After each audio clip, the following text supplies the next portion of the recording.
Thank you. Call the order, Public Services, Parks and Natural Resource Committee.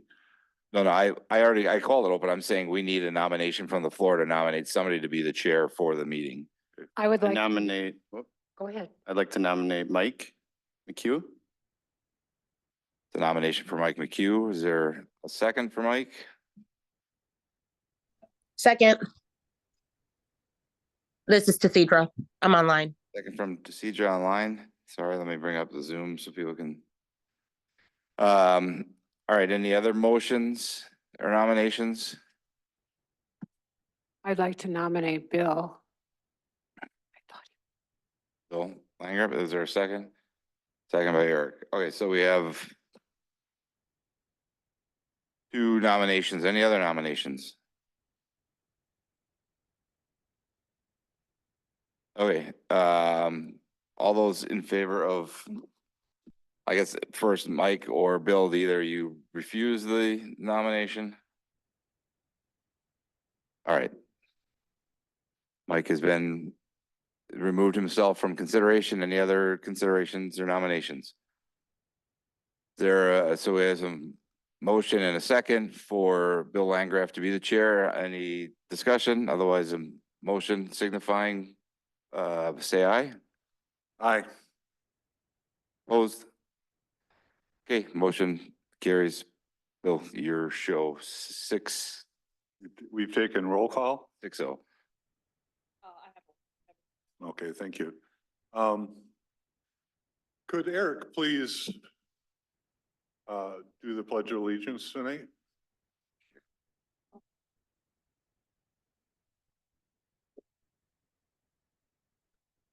To the flag, United States of America, to the republic which stands one nation under God, indivisible, with liberty and justice for all.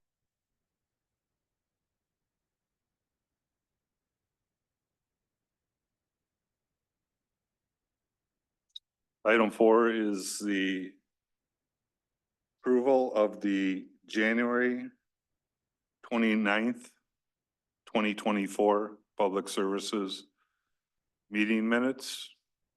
Do I hear a motion to approve? Is this for February 19th or isn't it February 19th? Oh, do I have the wrong? Oh, excuse me, I have the wrong thing on my screen. Approval of the February 19th, 2024 minutes. Got my months wrong. Sorry about that. Do I hear a motion to approve? Motion to approve? I'll second. Second by Dawn. Any discussion? Hearing none. All those in favor say aye. No? Motion approved. Item 5, discussion items. Discussion and recommendation on comprehensive outdoor recreation plan timeline with Vanderwall and Associates. Greg, it'll be 12. So we have Ben here with Van de Wall, so he'll be our main point of contact. And we had an initial meeting with him on Friday to kind of talk about the comprehensive outdoor recreation plan, but wanted to come before the committee and kind of go over that timeline. I think get some feedback, and I'll stop talking and let Ben go. Oh, perfect. Well, thank you. Hello, and my name is Ben Rohr with Van de Wall and Associates, a planner who's done a wide variety of park and open space plans, not only in Dane County, but across southern Wisconsin. And so I'm excited to be here this evening and kick off the process with you all. So the materials packet provided for this meeting covers basically what I'd like to kick off this process in relationship to the feedback gathering that feedback from you this evening. And so my guess is that some of you have most likely been involved in the last plan, but some of you may have not. And so wanted to walk kind of through what comprehensive outdoor recreation plan is, talk a little bit about the project schedule and timeline, series of events, what to expect, and then have a discussion with you all on your priorities, your initiatives, what you see as the key goals, outcomes, ideas to start this process that we want to integrate into the plan from the get-go. So starting with sort of what is a comprehensive outdoor recreation plan, what we want to do with this plan is inventory a lot of the existing conditions, know exactly what's out there in each park, but also collect some data and understand how things are changing, whether that's demographic shifts, population, whether that's, different components of how those different areas could impact the future of our park and open space system. We want to establish goals, objectives, strategies, priorities, those types of things. We also want to take a step back, evaluate and look at how much parkland we have as a village, analyze that in relationship to other communities and in relationship to our goals and the public input received, and see where there are gaps in the system, where there are opportunities to increase amenities or to prioritize different projects, whether that's a new park or an investment within an existing park. We also want to, like I mentioned, recommend improvements for each park within the system, and then talk holistically about bigger picture ideas that we may want to see. Maybe it's not within a specific park at this time, but these are the things that we want to see as a continuation of an evaluation or evolution of the park and open space system here in DeForest. Want to put some generalized costs to that so you guys have an understanding when you're making decisions in the future in relationship to capital improvements planning, in relationship to prioritizing the budget, all of those different components that come into play.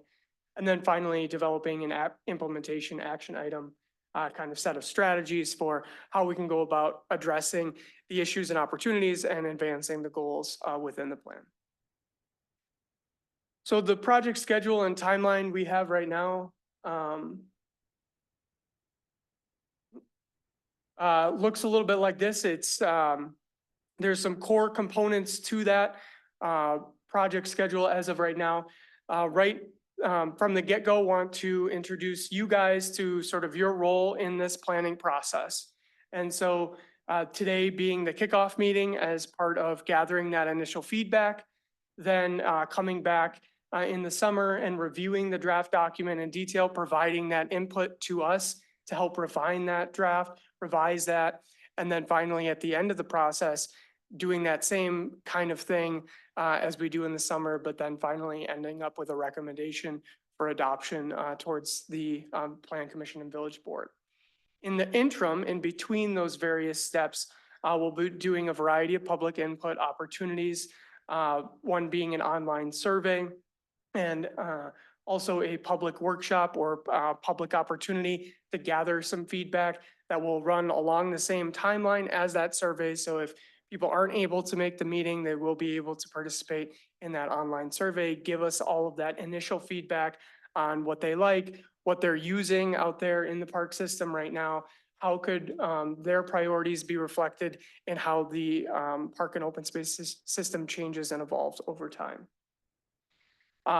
Then we'll work through the drafting of the plan itself.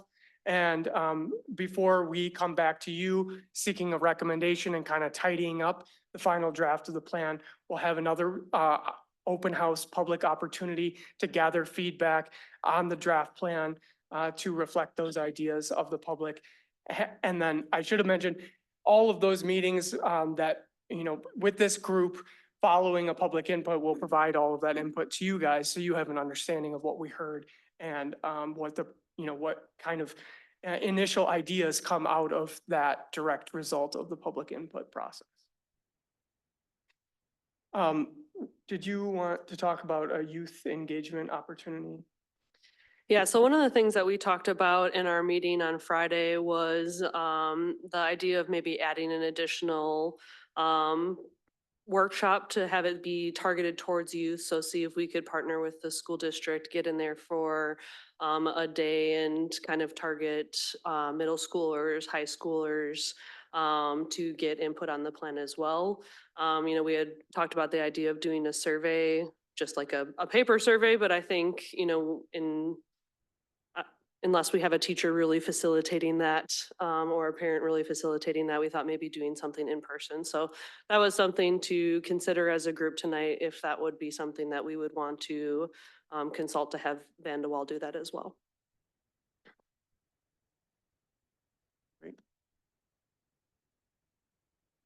So any questions on the schedule, timeline, before we move on?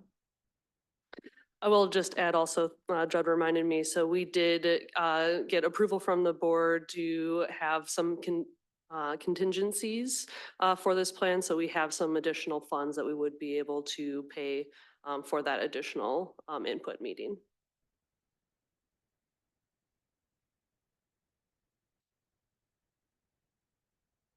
But you were talking about the parents. Is it possible that you could give do they have any more in-service this spring? I'm sorry. Do they have any more in-service this spring?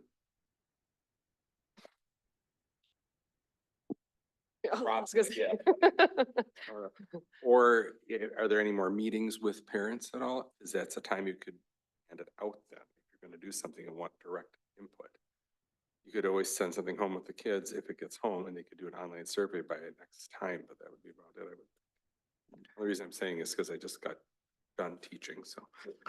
School district used to have, you could send out notices through email, and they may still do that. It used to be much more regimented. Like in my first son, there was like hardbound pamphlets were sent home. With digital stuff, I don't know how they do that. If it's a newsletter or is it just a? Yeah, so I work with the DeForest schools sometimes. I work in Monona Grove School District. They do have newsletters. You have to get to the right person and get that out, but generally information can be shared with parents via a newsletter, which is in the form of an email. So tomorrow we'll be at the high schools, some staff tomorrow and Wednesday, talking to kids about careers in village, in government, local government things. So hopefully we'll have the right teacher to have that conversation with tomorrow to see if we can connect and coordinate something. So. That was Judd, this is Tasidra online. I can connect with you and help you figure that out. It was Debbie Brewster, but she retired last year. And the school district does have a newsletter, and they do allow you to email stuff in. The newsletter actually goes out the 15th and the 30th of every month. So you would have to get that information in before the newsletter. But I would just say, as a parent in the district who's constantly bombarded with emails and surveys, they actually just did a survey via email through the school district, both at the high school and at the middle school. I think that's great, but it would be really nice to figure out another way to get in contact with the parents and the students. Just the feedback from different parents that I work with, and just being in the school district immersed like I am. Families are bombarded with emails, and if they have multiple children in the district, those emails are doubled or quadrupled. They do have a parent key communicator group that meets once a month as well, so we could get that information to them. So there are a number of different avenues that could be utilized to actually try to get not only parent involvement, but student involvement. I think it's really great to reach out to middle schoolers and high schoolers, because that's the population that, really in our community, we miss the most in terms of offering different programs. And the school counselors are always looking for ways to get the students involved and give their feedback.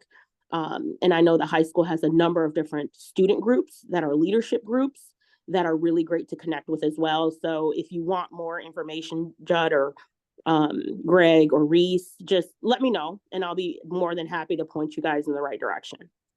All right, thanks. Yeah, I think Kathy Williams probably would be the person that, I know she's the one that replaced Debbie Brewster, at least for that contact. But yeah, I think one of the objectives with this too is, to hear from the kids directly I think is the thought process that we have. And, you know, hopefully we'll hit those parents through our general survey that we're gonna do, and getting that out in April. And so, you know, I think it would almost be interesting to see, here's probably mostly adult feedback, and now here's the feedback that we're seeing from the youth of the community, and kind of maybe the differences or similarities that might be from that.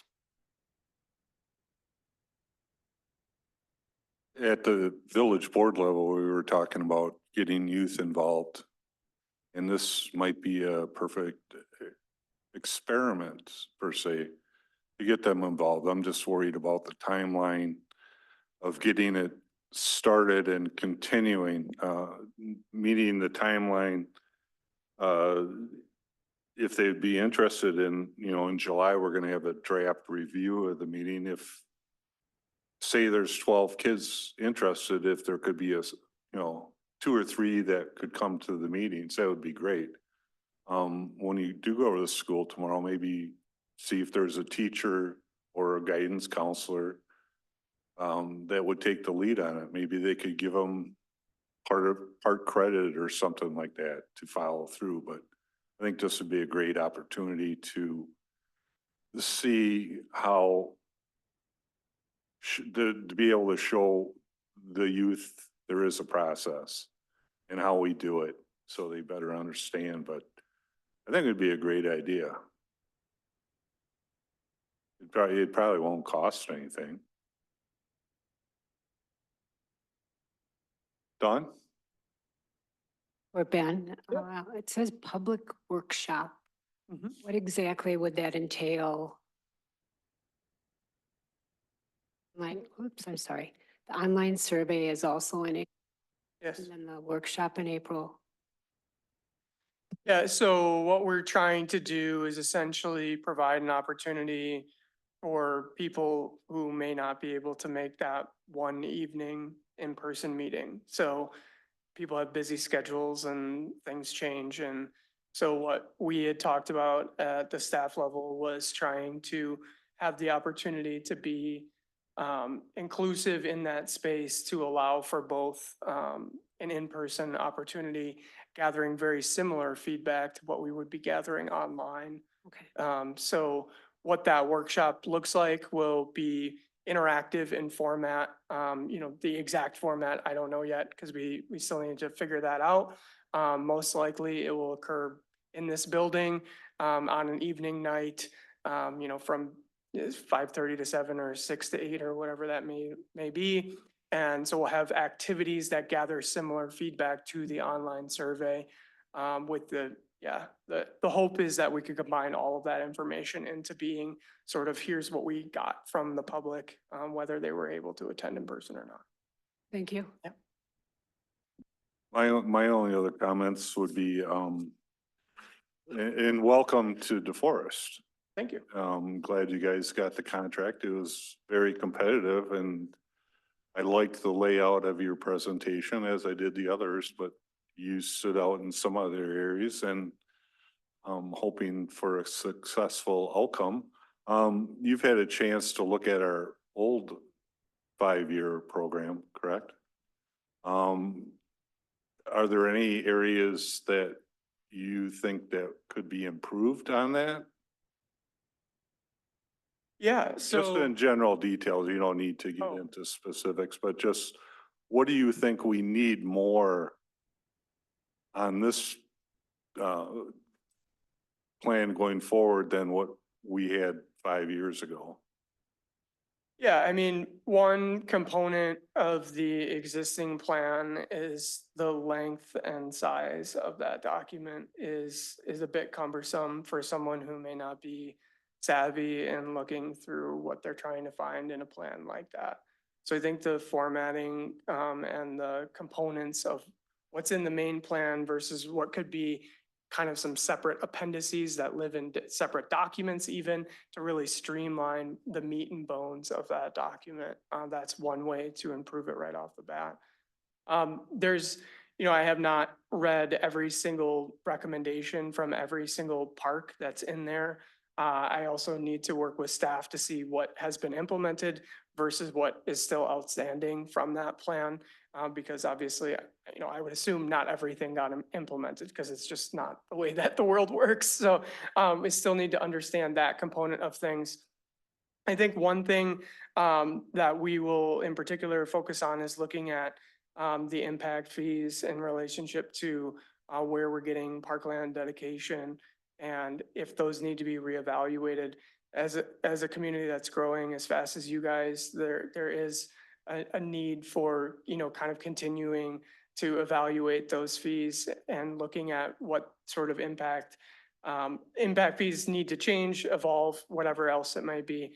I know that was in the last plan, but I think it could be a little bit more robust in this version in particular. Will you be comparing us to, say, 3 or 4 other communities? Okay. Yeah, and we'll do the same thing with the park standards, which I was gonna get to a little bit in this meeting as well. So on that third page, there's sort of a summary of the parkland standards from the last plan. And what that does is in park planning for park planning purposes, what we do is equate a number of acres per 1,000 residents. And that's a metric used across the nation, so we can compare and contrast very easily. So not only are we going to evaluate what the standard is for DeForest and how that relates to either a surplus or deficiency in total parkland moving forward, but what we'll also do is take a step back and look and see how DeForest compares to some other communities, in particular similar sized communities, to give you guys a perspective to say, is 15 acres per 1,000 way off the wall? Is that way out of base? Or is that in line with where our neighbors are and our priorities? Obviously, it's not just a singular, we need to compare and be favorable to that. We also want to reflect the community's priorities, the public's priorities, all those types of things too. And that graph that shows, community parks, mini parks. And right now, I think we have plenty of mini parks and neighborhood parks. And, even this park is, since they took this off, recreational wise, more active recreational, that's shrunk that, making it a smaller park. I mean, other towns have 20, 30 acre parks that I think we're lacking, but I'm looking forward to your recommendations. Also, the public participation and their comments are especially important in this because we've had past issues in the past where things came up, oh, we want to put this in this park, and then the public was unaware.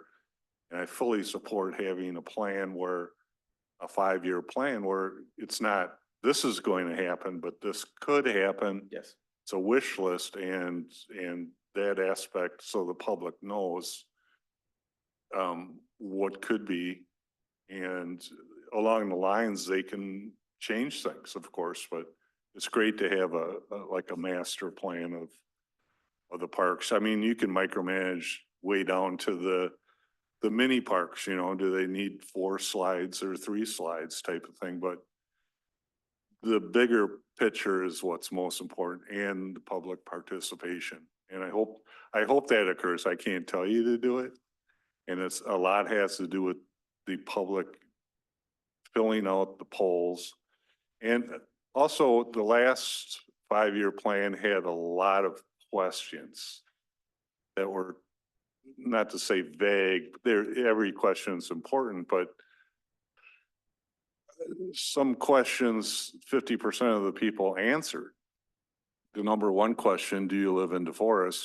Of course, everybody that took the poll either answered yes or no. And then some of the questions, they felt that they didn't apply to them, so they didn't answer. Some were 75% that didn't answer, some were 50%.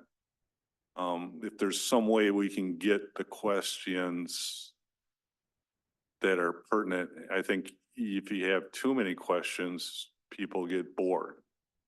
Yeah. And so if we can narrow down, I'm not sure what the number is, but to narrow it down to keep the interest in there so that they're engaged by question 10. If we have 16 questions, they've click their browser off type of thing, but that'll be interesting to see what you come up with. I'm really enthused that, we're doing this. Yeah, I think what we want to try to do is balance the questions from the last planning process and this plan in terms of we can, if we mirror the questions, we can track data over time. And so some of that is very valuable, right? To see how trends and change shifts every 5 years or however often you do this types of thing. But to your point, exactly, the majority of people, I find if you have a survey that takes longer than 10 minutes, the participation rates drop dramatically if it's not something you can do pretty quickly. And so it's balancing both of those two needs that we need to do with this iteration of the. I agree about trends. 5 years ago, nobody knew what pickleball is, and now it's, hey, let's go play pickleball type of thing. Right. And other aspects that are coming up that we're not aware of, maybe other parts of the country. Reese introduced, what's the name of that circular? Gaga ball. Yeah, I never realized that. And then when I went up to a retreat that our family rents up in Watoma area, they had one out there, and it's like, I know what that is now. Yeah. You know, just something like that. But yeah, trends. Well, that's why we hired you guys, and we have a staff that I think is working on trends, but it's like being asked at a job interview, what do you want to be in 5 years? It's like, well, I want your job, you know. But that to get that out of the public, not so much what do you want tomorrow, but what would you like to see in 5 years to evolve into? Do we want to go from 4 pickleball courts to 12, like Sun Prairie has done? Right. Our goals, you know, and gauge in something like that, how do you gauge, you know, the interest? You know, of course, all the pickleball people are going to answer, but getting the rest of the community, what's important. Right. And hopefully you bat it out of the park, but give it a shot. I have one quick question. Yeah. Are you looking at density of population in areas where children might be more prevalent than others? So we know where to put things designate on. Like, Yeah, my parents, you know, they're probably a little too old to go walking now. We're up in the north side of town. And it seems there's, you know, a lot of older people there. And I would think if we're going to put something for like a walking path, it'd be good for that, but not worry about children stuff. Some, you know, we are putting the things in the correct areas. Let's put it that way. Do you look at that?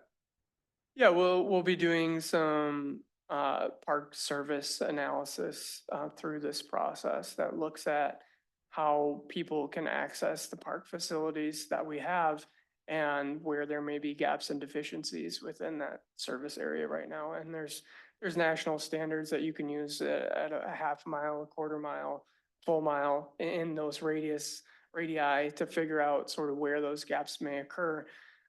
Some of the defined populations like you're talking about, the data in a community of this size isn't as robust as it might be in like the city of Madison to say there's separate census tracts everywhere that we can look at all of those defined demographics. We can do some of that, but it's just isn't as good a data as a bigger community. So we're limited in some capacity to exactly, you know, this part of, like you were mentioning, that neighborhood has a lot of older people. But we can try our best with the data we have available to integrate that into the analysis as well. Yeah. Any other questions? Go ahead. Okay. So the second page on there was just some data trends, but they're not, you know, surprising data trends to you guys. The population is growing. It's anticipated to keep growing. One thing I did just, you know, want to point out is the age component of things. We want to keep that in perspective as things move forward. You know, the village has grown. It has obviously increased that younger population, but we're also seeing an increase in the older population, like it was just mentioned. That comes in line with generally national standards and demographic shifts as we're seeing them occur. And so we don't want to strictly only focus on one demographic through this process. We want to make sure, as you were talking about, 5 years from now, if that percentage of the population that's over 65 is more like 15% than it is right now at 12, then do we have the amenities and facilities to accommodate that age demographic? And so that's something that we want to keep in mind and consider as we move through this process as well. Then we did touch a little bit on the parkland standard, so I won't go too deep into that, other than what is, interesting is that so I'll take a step back, sorry. The park standards that we establish as the community and that are embedded in the plan, those are inherently dictated by the village. There is no regulatory body saying you have to do this. But what it does do is it provides the baseline understanding for us in terms of what our goals and priorities are, not only in comparison, like we talked about, to other communities, but in comparison to what we have and then the population we may have in 10, 15, 20 years from now. And so that's the only sort of logical timeline that we can work on in terms of acquiring new parkland in particular and creating new amenities. We need to think that far ahead because those chances and opportunities don't come every single day. We need to be more, kind of forward thinking in that realm. So based on the standards that were established in the last plan, that was 15 acres per 1,000 residents. I did add in here that the National Recreation and Park Association does an average of communities across, they do a sample every year, and that's at about 10 acres per 1,000 residents. So DeForest's goals from the last plan were that they wanted to exceed the national standards in really broad terms, right? So we'll think about that standard through this process, see if we need to make tweaks up, down, keep it the same, but that'll be a component of our next meeting when we have more of that analysis done. In addition, in the last plan it looked at, you had basically exceeded your standards as a whole in terms of a total. But to your point, the community parks, the larger parks, was shown as a deficiency based on that last plan standards. Then if you look out to 2040, integrating some population projections into that, we see that the village as a whole falls a little bit short of the total acreage that they would need, roughly equating to about 30 new acres of parkland needed. But you can see that community park deficiency gets even bigger when we factor in that population projection. So that's something that we're gonna, get all of the new data, add in all of the new parks that have been, acreage from the last plan and into this plan. So it's fully updated, run that analysis again and have a conversation at the next meeting about where we want those standards to be. Does 15 feel right? Does 12 feel right? Whatever that may look like, we want to have that discussion there. So with the balance of our time, I do want to focus on just, we already have started talking a little bit about some higher level components of what we'd like to see as part of the plan. But I'd like to get some feedback from you guys, key issues that you want to see addressed through this plan. Are there some, things that you guys hear from your neighbors, from your friends, from whoever else you interact with about existing deficiencies or things that could be improved, new trends that are happening? And the question I love to ask, and it's relative to everyone because you go to other places, right? And you see what other people are doing. And it's always easier to say and point to an example that's on the ground and say, this is really nice. I saw this over here. Maybe this is something we could replicate in DeForest, or maybe this is something I'd like to see more. It's not a competition per se. It's more of just like, I went to Sun Prairie's, new pickleball facility and it was really great. I'm just making up an example, but those are the types of things that if you guys have that sort of feedback, what we're going to do is ask similar questions through the public participation process, gather all of that feedback. But as you guys kind of shepherding this plan and this process along, I want to understand what those priorities, issues, opportunities are up front. So this is more of a free-flowing discussion. If you guys had any of that feedback, that would help me. If you're on the spot and you can't think of something, feel free to email staff at any point and give that feedback to us a different way as well. Are you going to be at the March 21st Public Services presentation or the open house? No. No, that Oh, was not okay. the plan to have Okay. them at that. We're just gonna have general information about the comprehensive outdoor recreation plan, Board type of. yep, shared Great. there. Great. Any other questions? Any, Deshidra, do you have anything to? I do not at Questions? this time. I do not at this time. okay. Any of the members of the public have any questions that they, or comments? Yeah, we can't do that. Okay. That's okay. So if you guys have a chance to look through these and provide any feedback, that would be greatly appreciated to start this process. The survey will run during April, so we'll have some advertising materials associated with that on the website, through social media, and obviously through, you guys and whoever else can distribute that. So please tell your friends and neighbors and acquaintances all about that, in addition to the workshop. But for the meantime, we will kind of dive in head first, gather some public input, put together the draft plan, and then hopefully be back here midsummer to walk through the document, talk through all those different components, and gather that detailed feedback on that plan as it stands there. So. I do have one thing. Great. At Rivers Turn Park, they have, where you, excuse me, where you can, you go through different stages and you do different things. And that's the only park I think that has it, if I'm correct. I would like to see another one of those, perhaps maybe in Western Green or one of our other parks, because there's nothing like that except down there. So that would be one thing that I would like. If I could have my druthers or wishes.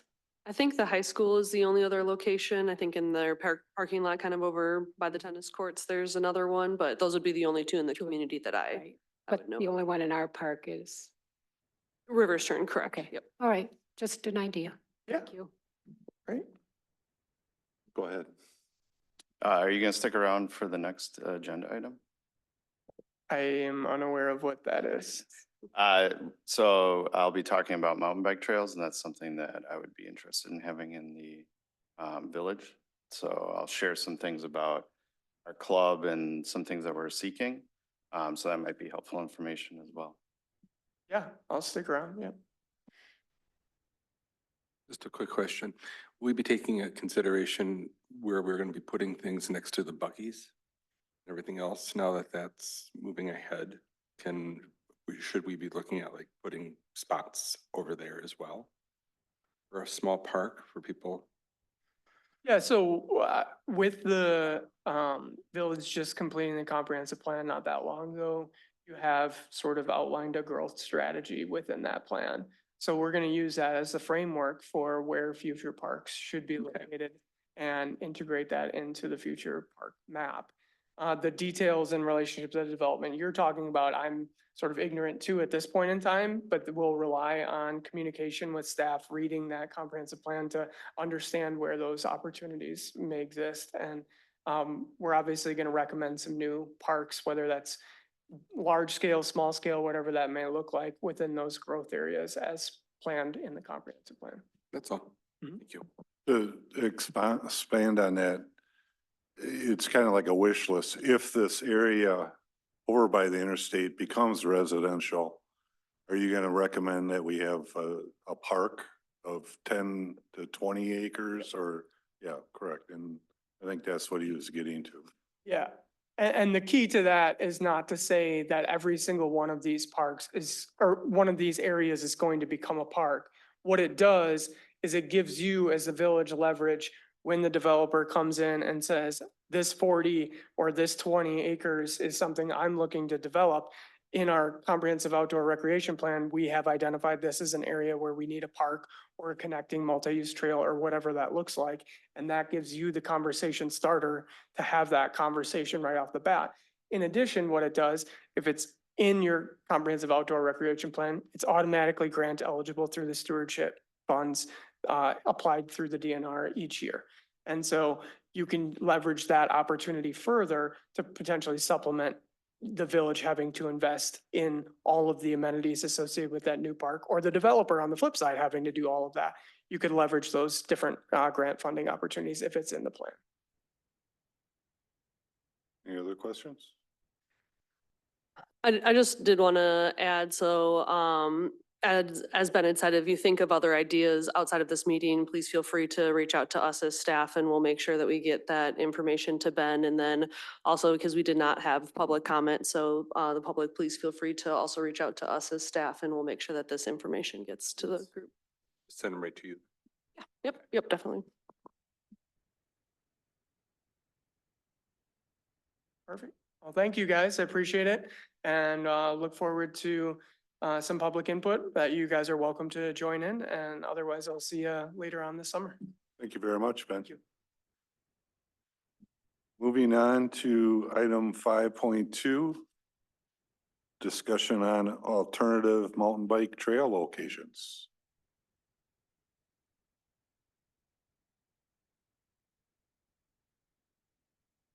Well, before you get started, is there anybody that signed up to speak? I don't see that on the agenda. It wasn't noticed on the agenda, so we have that added to our template going forward and it will be for future meetings, but we don't have it noticed for tonight, so we cannot accept any public comment. Okay, thanks for the explanation. I guess this is me. So on our January meeting, we discussed having the mountain bike team share some ideas about some spaces within DeForest that we, or maybe not spaces, but just some desires that we would have as an organization. Yep. We'll back up a step. Yep. For those who are unaware. We had the mountain bike ad hoc committee that was put together 22, right? They had several meetings and projected various areas in Woodland Village that may or may not be suitable for mountain biking. With the start of the Public Services Committee, that committee, the ad hoc mountain bike committee, kind of got rolled into here. So we've been having these discussions. It's been on our radar to have them.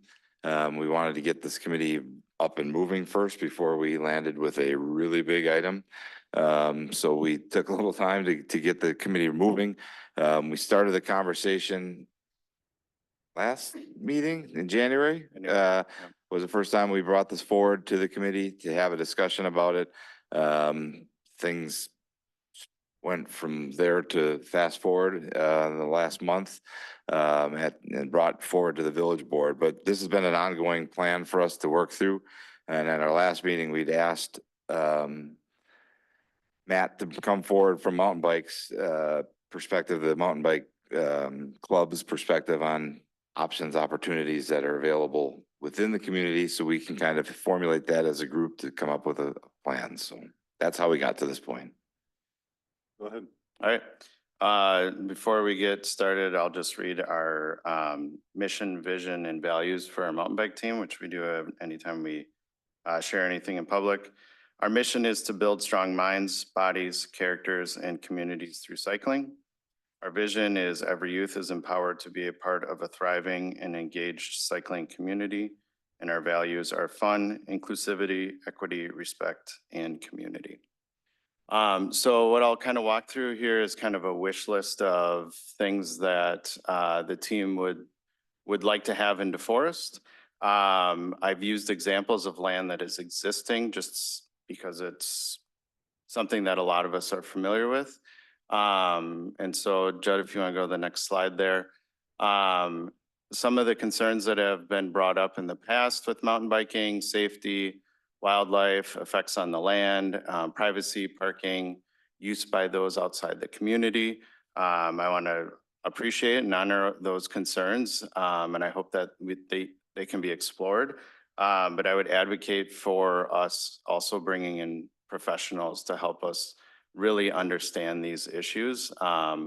It's been presented often as an either or situation. Either we can have mountain biking or we're going to have unsafe situations. Either we can have mountain biking or wildlife. And all of those things, from my experience as a mountain biker of 20 or 30 years, those are all things that have solutions to them where mountain biking and people, mountain biking and wildlife, mountain biking and responsible use of land can happen together. So I hope that as a committee, we can move forward and when those concerns arise, we can reach out to the appropriate professionals to give us some guidance and provide that data and evidence. Next one, Judd. All right, so we have practiced as a team. We started in 2019. I've been with the team since 2021. We practice mostly in Sun Prairie at Sheehan Park. That is a mountain bike park that has also a sledding hill and baseball fields and big grassy open areas. Last year, we moved a lot of our practices to DeForest and we practiced at a park to be named, what is it, Fox Hill? No. Really, Fox Hills Park. Okay, Fox Hills Park. We practiced there 8 times and we practiced 5 times at Rivers Turn Park and utilized the paved path. Anyways, some things that we would really appreciate having as a mountain bike team is a skills learning area. The majority of our new riders do not have experience with mountain biking. And so we spend a lot of our time just building those foundational skills. And having a mowed grass area is really important to that, to not put a kid on a dirt path right away when they haven't developed those basic skills is really important.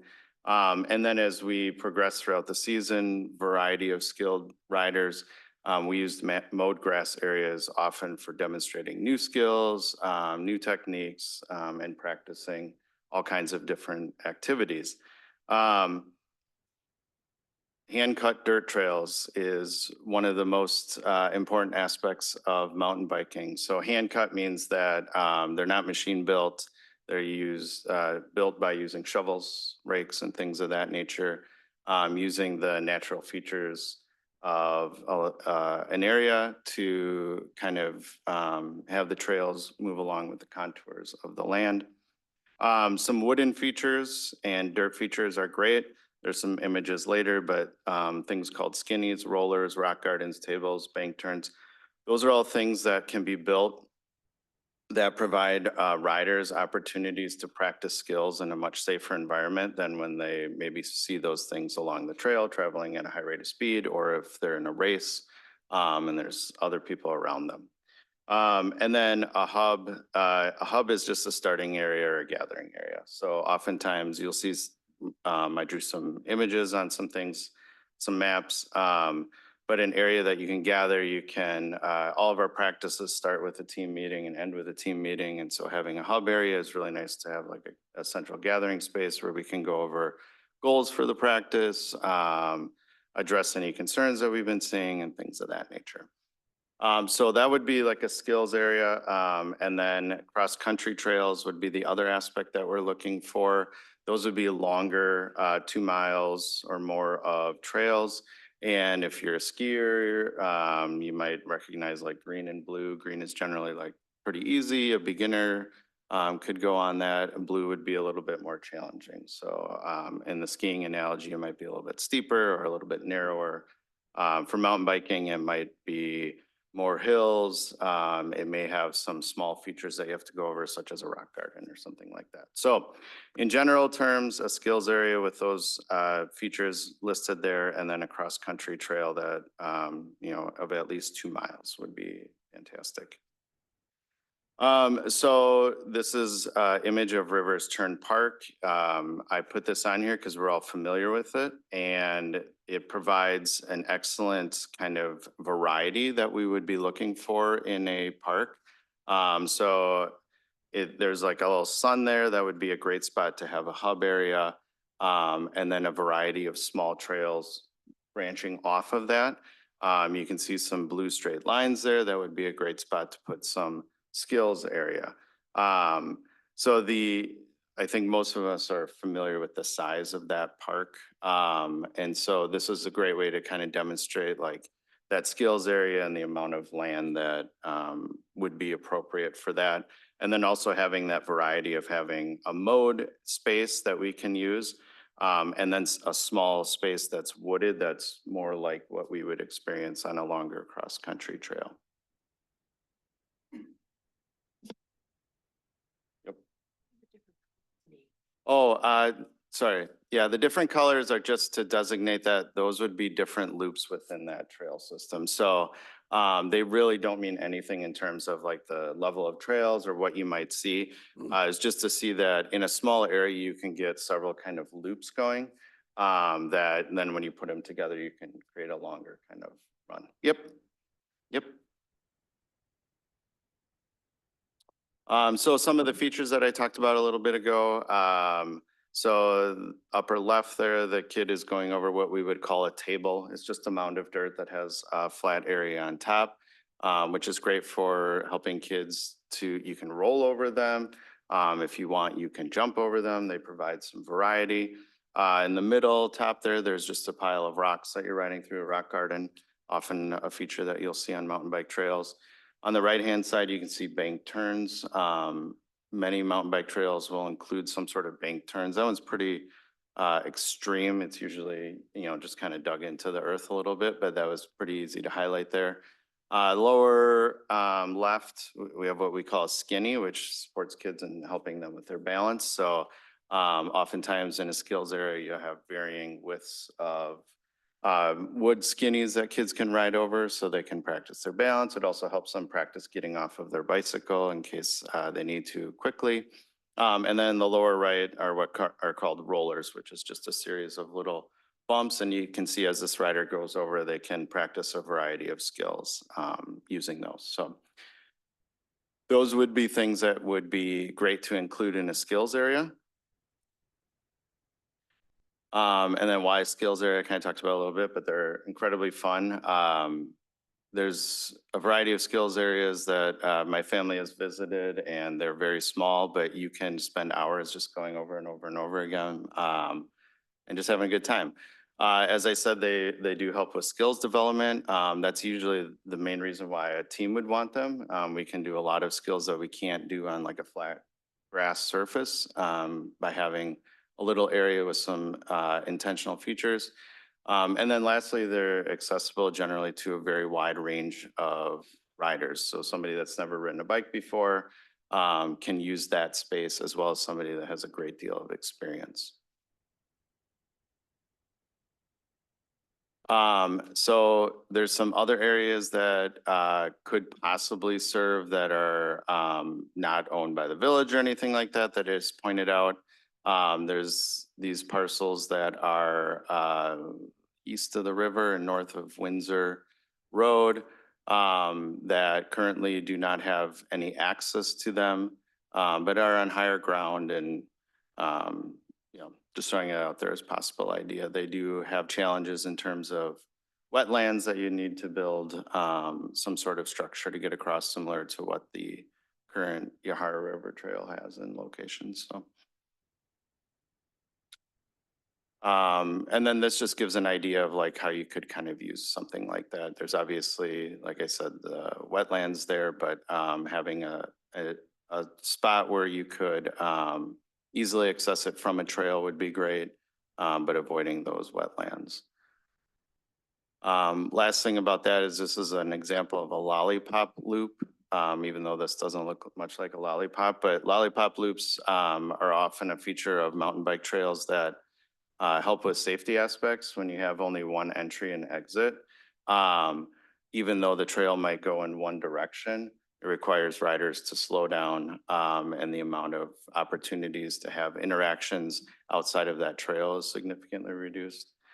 Something that I've heard brought up with mountain bike trails in the past is the incidents of kids like just riding off of the trail into the woods. I would challenge anybody to try and do that at some point. It's terribly unfun and not really something that you can do. So having something like a lollipop loop helps to mitigate any sort of interactions across trails.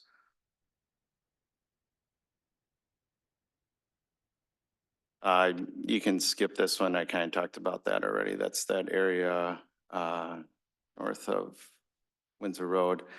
So why some XC trails? They allow a variety of riders to enjoy natural settings. If you think of, I think a great analogy of a winter sport is cross-country skiing. Cross-country skiing and mountain biking are very similar in the sense that you're moving at a little bit quicker pace, yet you're going through the woods. You do have to concentrate a little bit more than if you're just going on a hike or a walk. However, you're still able to enjoy the natural surroundings. A longer XC trail provides another option for people to have physical exercise within the community. And they're the type of trails that we race on. So there's all different kinds of mountain bike trails. But the kind that we focus on are XC trails and generally would be appropriate for somebody that is okay with like a blue trail, if you think of that skiing analogy, right? Not the top level person who's going down the hardest things, and not something that a total beginner can do, but something kind of in the middle. And then they're relatively low cost to build, aside from land. Land acquisition is absolutely the #1 cost of building a mountain bike trail. And so if there's opportunities to use land that we already have, that's great. Our organization does have something called Team Trail Corps, where we have over 80 teams in Wisconsin and over 2,000 participants. The Team Trail Corps last year volunteered over 440 hours of time to the state parks.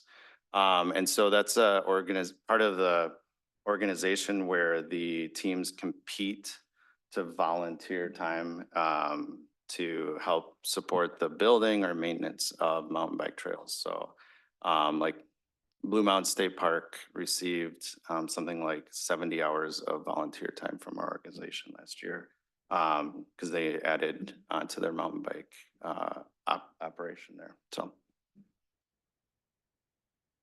And then there was just a couple of, locations that as a team, we noticed that there was land available in the sense of there was nothing on it and was sizable enough that it could be something that could be used. So this is right along River Road, just northeast of Pin Seekers, along the other side of River Road, and just south of the rearing barns for ABS. There's 11.9 acres, 11 to 12 acres, which could be possible area that could be used. The challenge there is there's no grassy area to use and no parking. However, it's very, very easily accessible with the new River Road Trail update.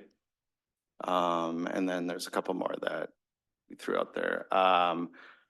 Have no idea if this land is available or not, but there's 10 acres there. This is along Lake Road and Gray Road, south of Gray Road and east of Lake Road. Again, I have no idea if this land is available, but if you drive by it and are familiar with it, it has changes in elevation. It's partially wooded. And so those are things that would be wonderful for creating a mountain bike trail. Another idea is a collection of small sites. There's this kind of happens in some places in Madison where they have a very small little section of mountain bike trail along the Capital City Trail.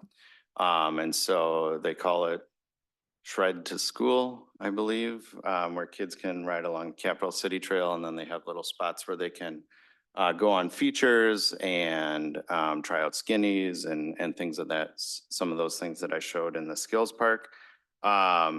Challenges with that are that, these wouldn't be connected.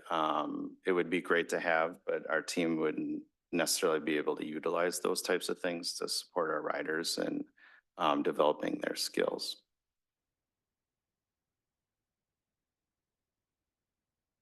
All right. Quick recap, skills area. I think I talked about that quite a bit. Cross-country trails would be fantastic, 2+ miles. Just to give you another perspective, Most people would not know the difference between a hiking trail and a mountain bike trail if they didn't see bikers on it. Like, that's the size of that a mountain bike trail is. They're very small, skinny. And we would definitely be looking for a combination of green and blue trails so that we can support new riders developing. But we also do, realize that those can be used by the larger community, which would be fantastic. I think one last thing that I'll note is our team has not participated in the team trail core yet because we do not have trails near us. So it's a challenge to get kids that cannot drive to trails to do extra volunteer hours. So that's something that our team would definitely, if we were to get trails into forests, something that our team would be heavily involved in. We have a lot of desire on our team to do that. But the challenge of transportation to those locations is always there, so. Any questions? Any questions? The one site you mentioned over by Pin Seekers, is that right after the bridge or where is that exactly? Which bridge are you referring to? This is, if I can, this is Little University, if you're familiar with that. Yeah. The daycare, that's right there. So there's the bridge should be, So sort of that Oh, yeah, yeah. field area? Is Huh? that is sort of the open field area? no, so the bridge is right here, the southerly bridge, Okay. for River Road, the one that is narrower, right? And then, just past there, this is where they were, City, yeah. this is that area that he's talking about. Then further north is the rearing barns, and then you have up in this general area, what's called the Knolls, that's big open field. And I believe the village owns some of that, but You own this back, this Yeah. back part here, this is owned by the developer, and then this part up here is owned by the developer. There's an open field and then wooded area. So this parcel on River Road, have you checked with, is it for sale? Well, of course it's for sale. But the price, because this is kind of a prime piece of property. no, so the ask by the Parks Committee in January was just to put out some ideas about, like examples of what we would be looking for. I'm just using that as an example of the type of land that could be used, not as a advocate to purchase that land. Okay, yeah, and the other half is in the Conservancy Park. So obviously the village owns it. Parcel A and B, we've already gone over. And it's still in the running for possible site. Rivers Turn, I think definitively was not recommended to be up in that area. Because you're going in the woods, which is. Yeah, I mean, the I'll say woods again, were Bill, I before, was just using it as an example, not advocating for the bike trails there.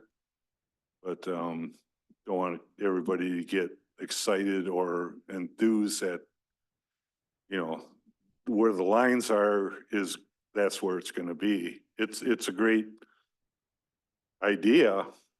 Gray Road, I think last year they were supposed to build a 200 room apartment building or apartments on that property. I don't know, you guys have That any land, idea if that's they're in the gonna village of start this Windsor. year? Huh?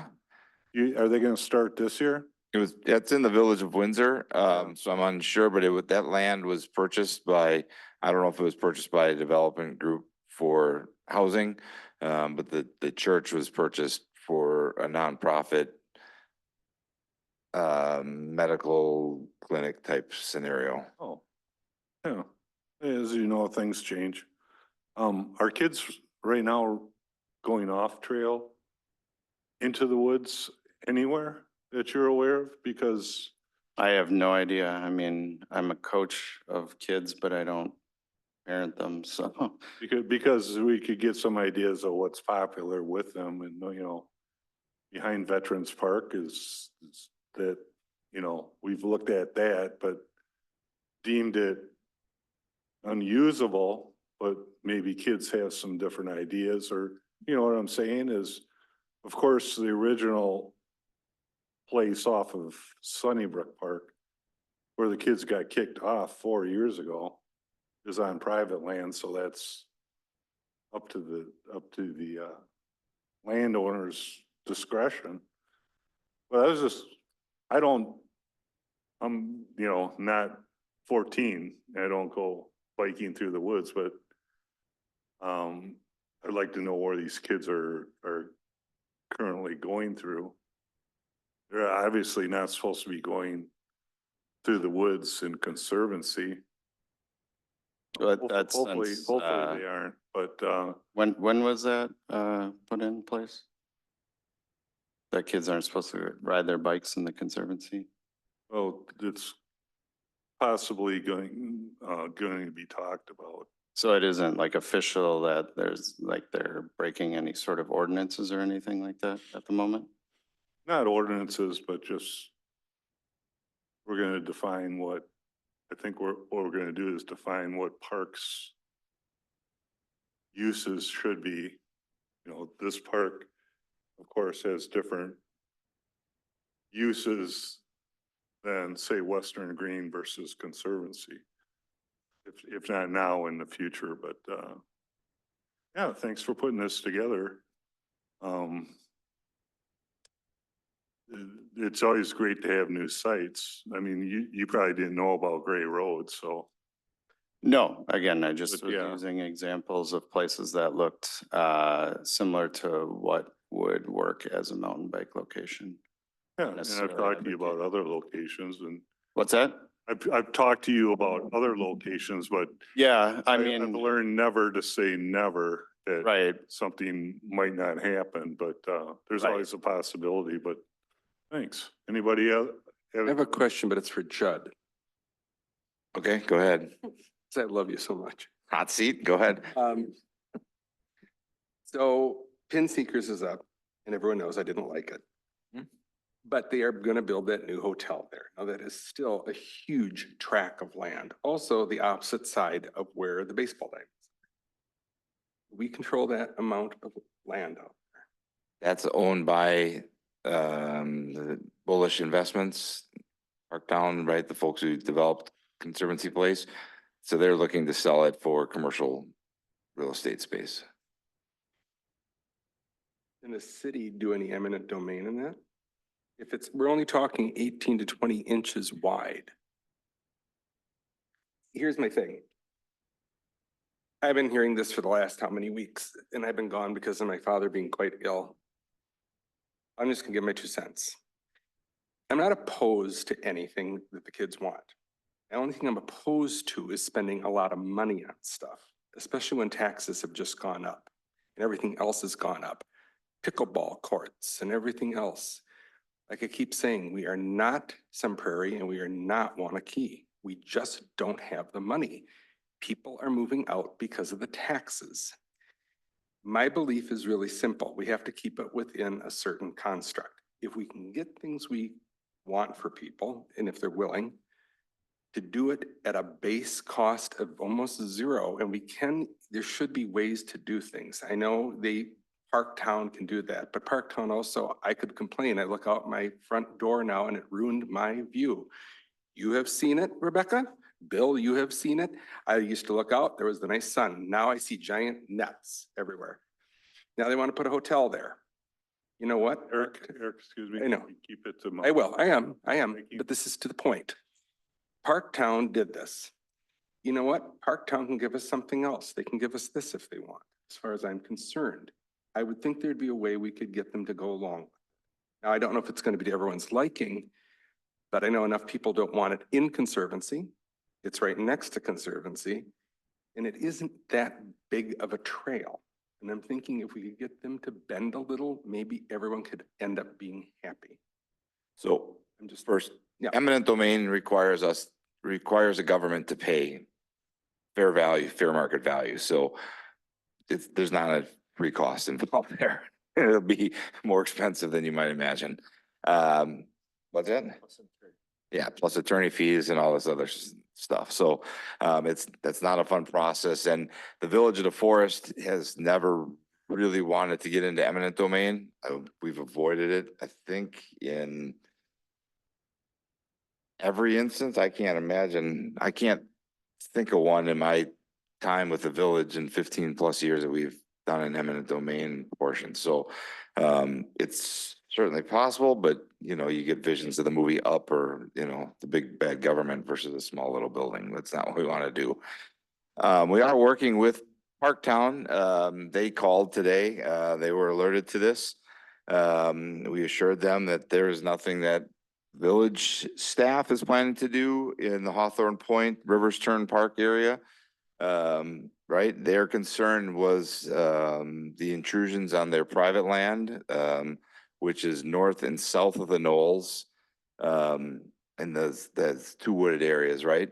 I've gotten permission from the Rings to walk on those properties, right? If anybody else has been on them, they're trespassing, but when I've gone there, there is no additional work that's been done there than what I witnessed 3, 4, 5 years ago, right?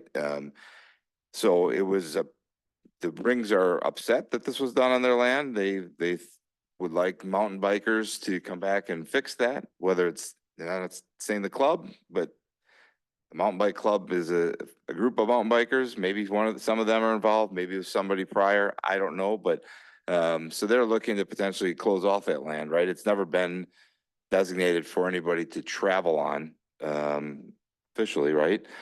We've got land on the north side of the Knolls along the river. There's a sliver that's us, and then it kind of meanders back and forth there between public and private land.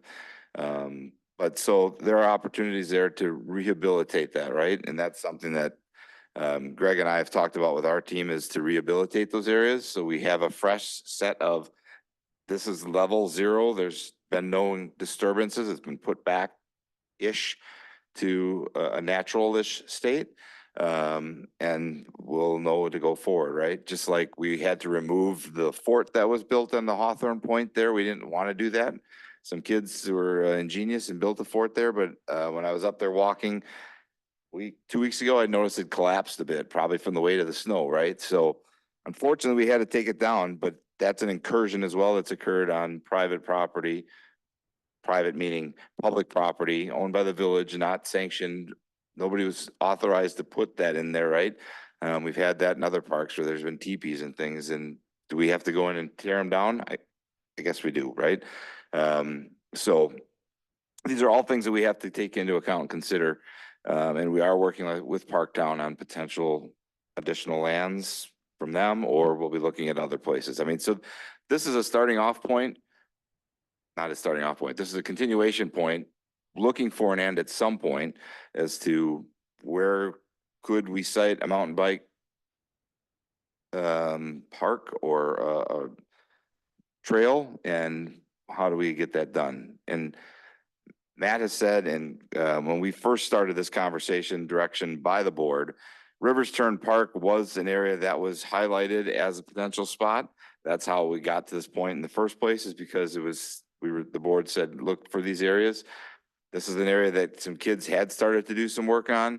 It does make some sense from a mountain bike perspective. It has the topography that's right for mountain biking.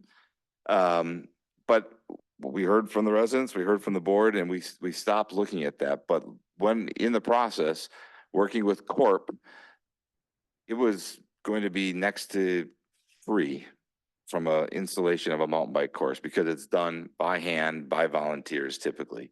So it's not like there's not a huge expense, unlike if you put in a pump track or skate park, pickleball court. Those all have exceedingly higher costs than a mountain bike course. And I think what I'm looking at is simple, for everyone's sake. The kids want something to do, and it keeps them off the street and keeps them happy. The residents don't want it in the one part. But I'm hoping we can find some kind of resolution in sort of a neutral party, that's all. And considering what this town has let other companies do, I don't think some of these companies should really say too much if it's only 18 to 20 inches wide, personally. let the kids run, even if it's in the back. It's not gonna hurt anything. It's just, doesn't have to be in the conservancy per se. We might be able to find something, that's all. I just wanna see if we can come up with a better solution, really. 'Cause I'll be honest, the woodpecker thing and the other stuff doesn't really bother me, and it's basically, I'm getting older.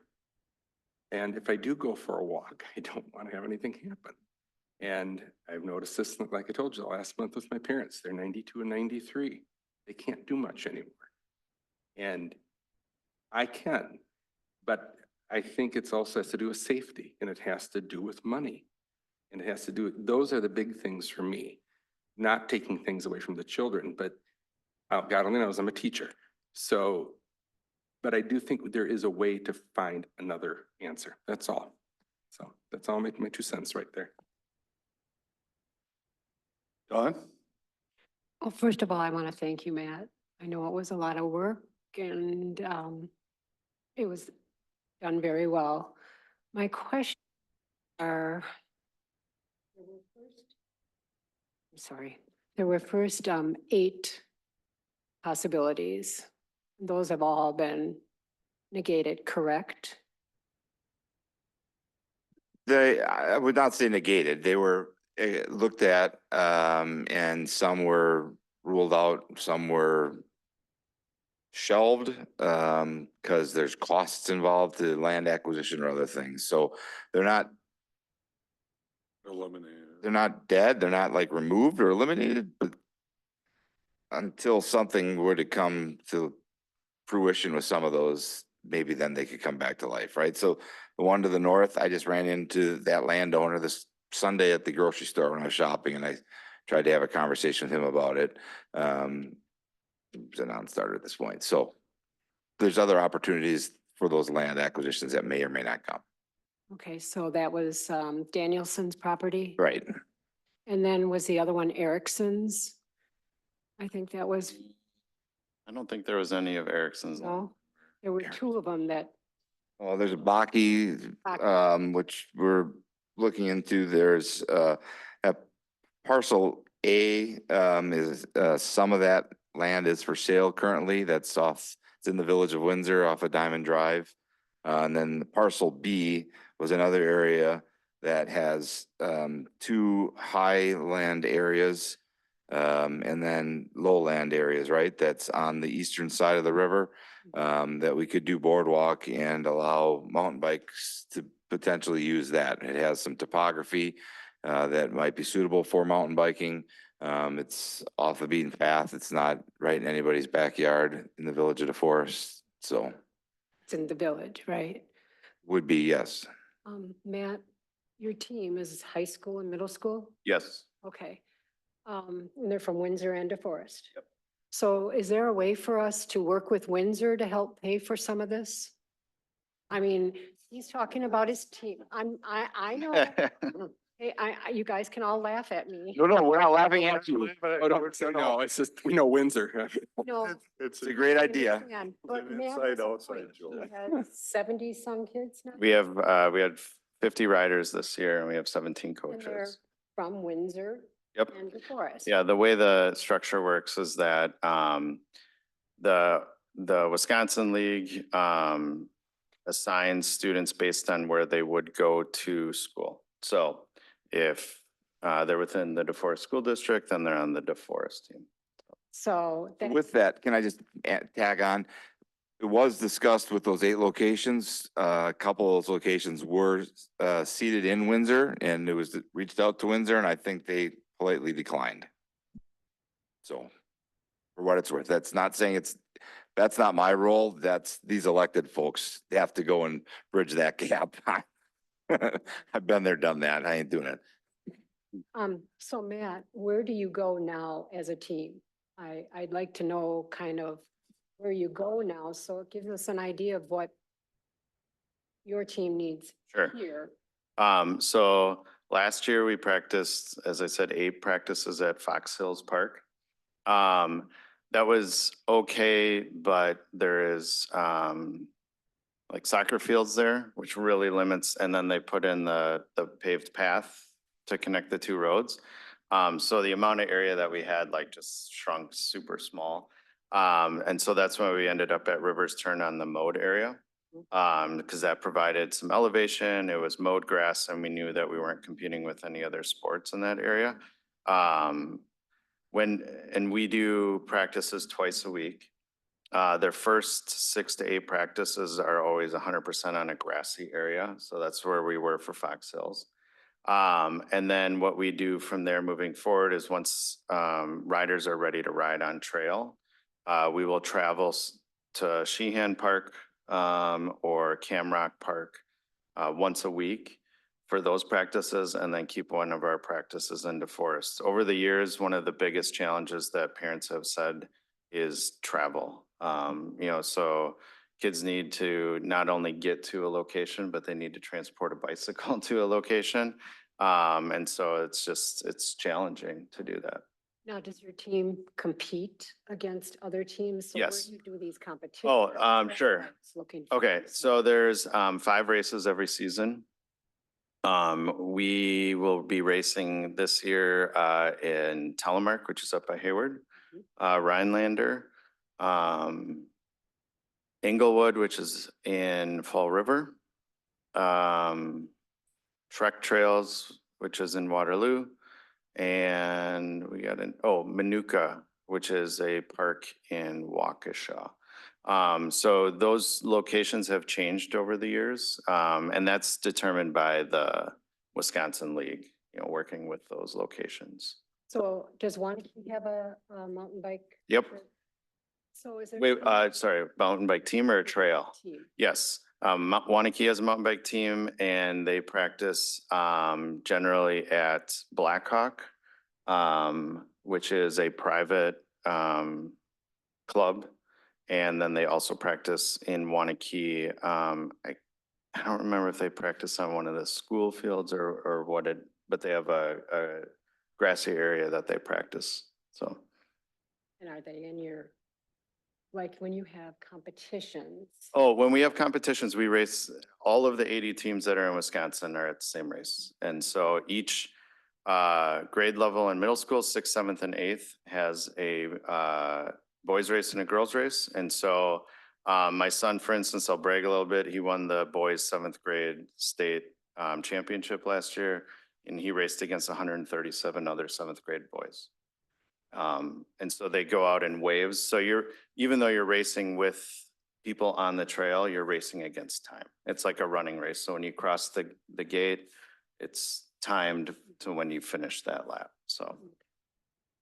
And is there any way that we could join in with Wanakee or, like I think the hockey team does now? I mean, Co-op. a co-op, are there? I'm trying to find places for you to go. Oh, so the challenge with Wanakee is that they practice at Blackhawk, which is in Middleton, which would be Pretty about a far. 35-minute drive. So it's, going to Sheehan is closer, and we've practiced with Sun Prairie and Madison East teams at Sheehan. That's what we did prior to last year. The challenge is our teams have grown so much that it reached a level where I did not feel like it was safe to have that many kids in one location for drills and riding. We have insurance and we have to be in compliance with that. And so that's why we must have 2 coaches per 8 riders anytime we're working with students. There's also compliance about how many kids are on per mile of trail. And so we got to a point where that was being pushed. So, yeah. So you could possibly have 50 or 60 kids on a trail practicing. And you're looking for land that would hold all of those people. Plus, if you have other teams come or people from Madison. Oh, come and we would not be looking to have other teams come ride. to use Even that. your team. Yeah, we wouldn't, it would depend on how much trail we have. That's why having a skills area and at least 2 miles of trail, that is an idea of like, so we had 50 riders. On an average practice, we have 30 kids and usually about 12 coaches.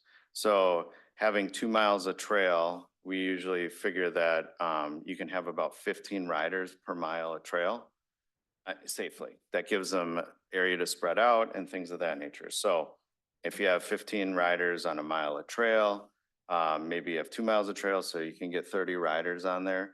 But that would be pretty packed. So having a skills area, and that's generally what we did at Sheehan Park too. When the trails got too packed, we would split the kids up. Some kids would be working on drills and skills and things like that. And some kids would go ride trail, and then at some point we'd switch. So really you need about 10 acres or more. Yeah, I mean, ideally, that would probably be the minimum. So would that be something that we should be looking at? Because it didn't seem like any of the possibilities that we've seen so far have enough room. The one off of River Road that I put was 12 acres. The one off of Gray Road in Windsor was 10. But again, I was just using them more as examples of like the type of land. I think ideally, having something like, like something, I know that that's not an option likely, but having that entire parcel that is owned by Bullish would probably be about the size that would be really nice in the sense that we'd have a large grassy area where we can spread kids out. And then we'd have, some trail area that would support riders What as about well. over at Hooper's? Yeah, the Hooper one is unfortunately, I believe that whole parcel is about 7 acres, but it's probably less than half of usable because of the wetlands. The topography is it's steep, basically right along this yellow line, and then it's pretty flat. Greg and I have walked back through there. It'd make for a decentish, just ride around in some grass area and a small trail, but it's not gonna give you much for skills. It's pretty tight quarters. That would be through there. something that like if we had a series of small areas along accessible bike routes, that would be fun to go on, but it wouldn't, we couldn't use it for practice. Thank you, I'm sorry, I took up. No. Matt, can I you're, just for full disclosure, so everybody, you're the coach of, I'm the head coach of the DeForest mountain bike team until April 15th, let's say. Then I'm also the team director, but I've reached out to another parent to see if they would take on the head coaching because I volunteer about 130 hours every year to do the coaching. so there's no monetary, you're not gaining any money from doing this? Oh, no, I make disclosure. $0 doing it. I don't, I have no involvement with any companies that sell biking products or anything like that. I do it purely because I've found so much joy in the biking community and love biking, and my kids showed interest in it early on. And so for that reason, I wanted to do something to support them in that regard, and became the head coach of the mountain bike team, and lost all of my free time. Anybody else? Mike? Comment? Okay, go ahead. I think we need to consider also, and you did mention it at the beginning, the wildlife and the erosion and the plants and things like that when we look at Mhm. at sites. And I'm glad that you mentioned that too, because you're aware of it, what can happen, mud and things when we get a lot of rain or if we get flooded like we did 5 years ago. So I saw that you had mentioned that, and all of these that you looked at were not a problem with any of that? So in that regard, as much as I want to get kids volunteering to work on trails, it's way more fun to ride bikes.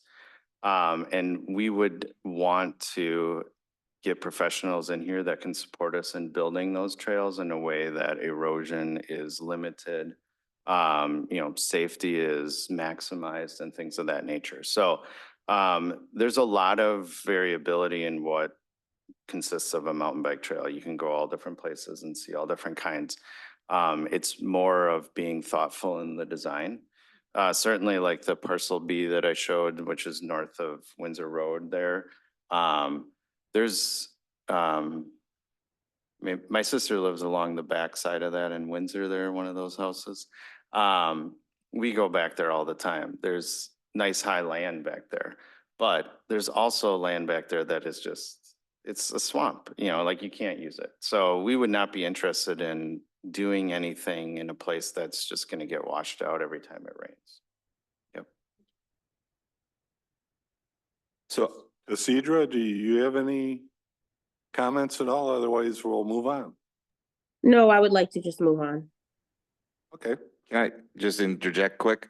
Our next step that I would like to see potentially is from this committee is just kind of a recommendation to take the heat off of us, staff, and off of Matt and their mountain bike group, but maybe to invest some dollars potentially in hiring professionals to give us professional opinions back on potential areas to do this, the impacts it will have to wildlife, erosions, other kind of things to help mitigate and deal with facts as we move forward on this and not have it from conjecture that Matt's in this to make $1 million by selling mountain bikes, or we're in this because for whatever reason, I don't know, right? So we certainly would like for the opportunity for ideally this body to maybe come up with a recommendation that we look for some professionals to help with planning and looking at other locations we could do this in. And that would ultimately then go to the village board and they'd have to get that approval, but I'd be looking from you guys to provide that direction if possible. Bill? Go ahead. I would also advocate that we reach out, if possible, to DNR and county parks within Dane County. There are mountain bike trails that exist in both state parks and county parks within Dane County. And so they could be a resource in terms of, you know, what they see as the effects to wildlife and maybe some of the things that they did to get their trails up and running.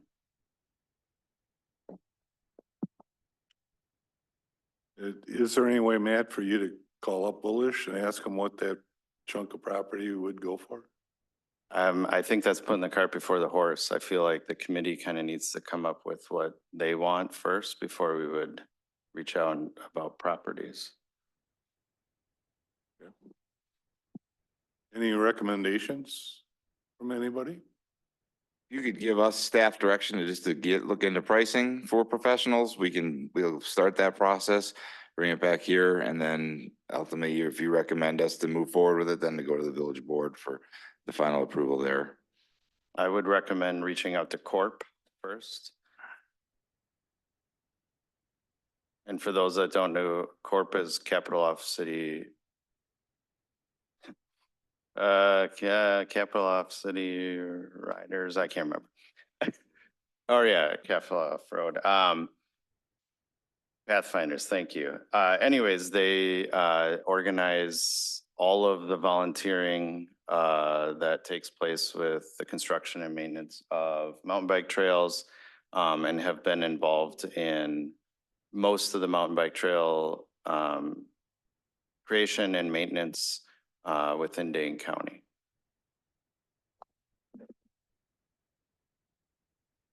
I would think you should also, as Matt said, contact the DNR.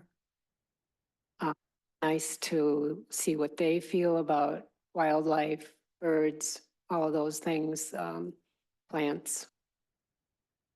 I certainly did talk to a multitude of DNR folks at the Wisconsin Arborist Association Conference the start of this month about wildlife and impacts.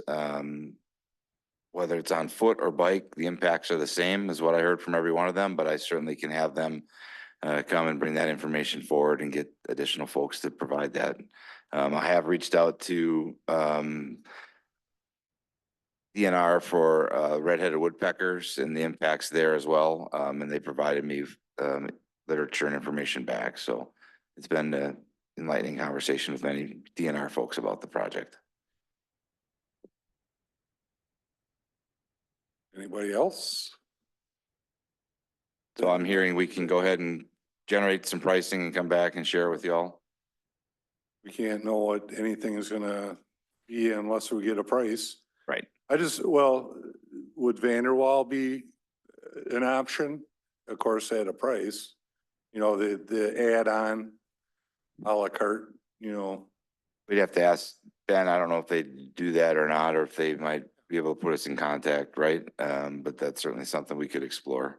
well, he's here to maybe drum up some business. Look at him. Not putting pressure on you, but as long as you're here.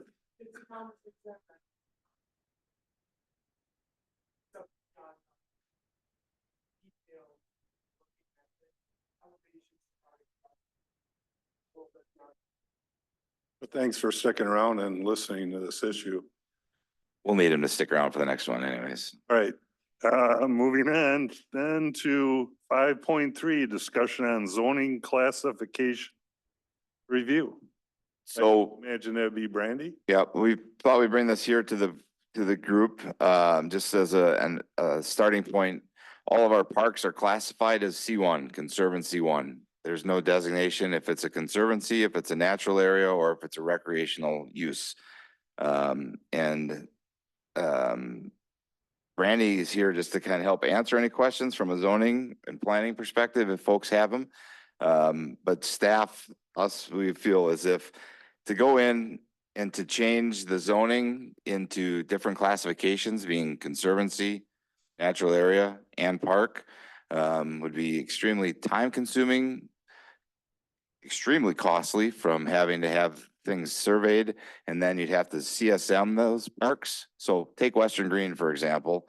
If we wanted to make Western Green into what it is truly, and if we were to zone it that way and get there, we have a lot of it that is natural area, could even be considered conservancy along here as well as then there's park area, right? So you could have 3 zoning classifications, and ours, Randy, correct me if I'm wrong, our zoning is not, we can't layer zoning over zones, right? Like, That's correct. You can't multiple zone one lot. so we would have to create, Western Green would have to become 2, 3 lots that we would have to CSM, do all that process. The other scenario is to make it part of the corp. Everything's a corp. This is this is the Comprehensive Outdoor Recreation Plan Corp. And put it into that aspect where it's labeled and defined to an extent that gives the identified usages for each of the parks and what the classification could be. So Western Green can have multiple classifications without having to go through a full official zoning. That makes sense? Hmm? Clear as mud. Dawn? The one additional thing that I would just add to that is, so if you take a park like Western Green and you decide that you want to have multiple zoning, so then you do the CSMs to split up where the natural area would be or where the park area would be, so on and so forth. What also becomes a very hard issue is enforcement, right? So if one area is designated as the park, but they decide to take their volleyball over to the conservancy side just to hit it back and forth, right? I mean, it is, it's something a little nitpicky that I'm talking about, but you know, when we have to do enforcement, those are the kind of things that we would have to look at as well. How do you enforce the land use? So it makes it a little more complicated to do multiple zoning. And then when you have that, the classifications is conservancy a no-go for anybody? Is a natural area the no-go for anybody? Do we allow walking paths, biking paths through those areas, right? So those are all things that we have to consider and put labels on as to what we allow, right? So is this a conservancy area that has this path through here that people can use on bike or walking? Is this area then otherwise a conservancy area where there isn't any official paths, right? And we don't want people back in there incurring, making incursions into a natural area. So those are all things that I don't know that we want to take to a zoning level, because again, it'll be very costly and time consuming. Where I think we can incorporate it into the corp plan, the comprehensive outdoor recreation plan, and have those designations set for the next 5 years. But that would be something Ben is unaware of that we'd ask him to do in conjunction additionally for this plan. Has there been any problem up to this date with it, with them being what they are? No, but the word conservancy has been used an awful lot in all areas, right? So I think it behooves us to have designations of parks and what is amenable and what's not for staff. So we have direction and direct clear ideas of which way we can proceed with some of these areas. You know, like I said, this was me, I brought this up, but disc golf is a minor incursion into this area, this wooded area. That's typically where they go. I heard loud and clear that was a no-go, right? The village board said, no, not gonna happen. Great. We're not putting it anywhere near there, right? But if we had known that up at the front end, that this is a conservancy and we're not supposed to ever touch that, then we would known and there would have been no kerfuffle over disc golf in this part of the village at all, right? So without that designation, we're kind of left, right? If you go back to the Conservancy District 1, it gives limited, Conservancy District is established to preserve areas of environmental significance, limited building potential, or both, and to enable public park recreation, other open space uses, and certain utility uses on lands that may or may not have such characteristics, right? So you can do anything in any of our parks, basically, right? We can put any sort of active recreation in there, or we can let it just be very passive. So this is where I think we need that designation, and we'd ask Vandewall to help us with kind of laying those things out. And getting input from the public, getting input from y'all here, and ultimately the village board if they were to approve it. I agree. Conservancy district is a very generic term. You know, it is a broad thing. We do have park rules, so, right? General park rules. I don't know if everybody is aware. Do we have a set of general rules? Do we have rules for specific parks that they cannot do? Maybe we need to be looking at something like that at the committee. I don't see why we would be looking at the zoning. I don't think that was the intent of the village board to go into zoning, because I fully agree, it's generic, it's a parkland. But park rules do we have any parks that have different rules? The only park that we have that has different rules that I'm aware of would be the athletic complex. So we have specific Right. rules for that park. Otherwise, our other parks are all fall underneath what ordinances, general ordinances that we have. Like in our ordinances, we have the park hours, you know, Right. in the ordinance, it says, you know, people cannot destruct public property. Right, So those are in the general. in general terms, yeah. Yep, no So specific. maybe that's something we could look at, you know, maybe, you know, some parks in Madison, you got a sign there, no hitting golf balls. I don't know if that's every park or what, but this could be part of our plan, signage. Do we have the signage at our park with general rules? Of course, it says, you know, park closes at 10 o'clock. That's a general rule. But I was just wondering if we, you know, we do have specific at the athletic park, which I would fully understand, but I don't foresee any need for a zoning change. That'd be really tough. But park rules are flexible. It would just take signage, education. In an area, say the Sedge Meadows, you could have a walker with a red slash through it, a bike with a red slash through it. to at least, publicize that they shouldn't be going through there. As a committee, I think we should be looking at that. It'd be easier.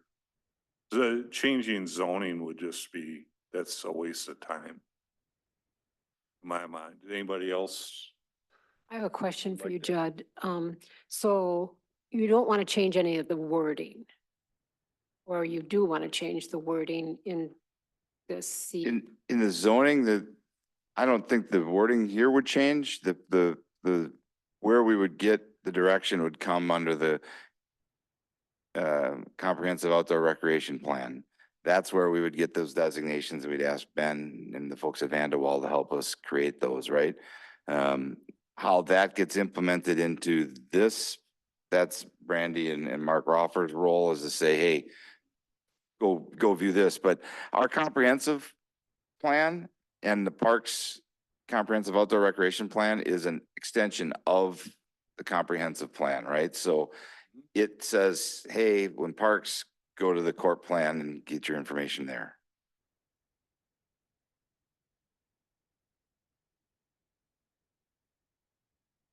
Anybody, I would just agree that the zoning route seems to be a bit excessive. And I would advocate for, looking at the variety of perhaps rules that we wanted to put in place, but again, advocate for professional input on those to some degree, rather than just making decisions based on feelings or emotion.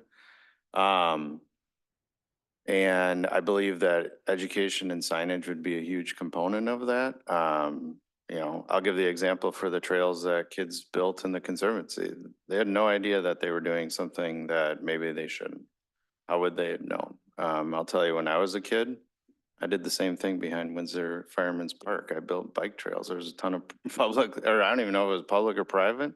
There's vacant land and we grabbed shovels and built bike trails. I mean, that's kind of what kids do. So, they've been vilified for that. And I think that's terrible when they wouldn't even know. So I would say that advocating for education, signage, and whatever, the Parks Committee suggests and whatever the board decides on that would be a crucial step. would you support us looking at this in the future as a future agenda item for discussion? As far as like looking at new park rules, is that what you're saying? Reviewing our park rules as a general part of our Yes. ongoing discussion. Yeah, I think that that's something that I would advocate for. Yeah. Does anybody else agree? For a future agenda item?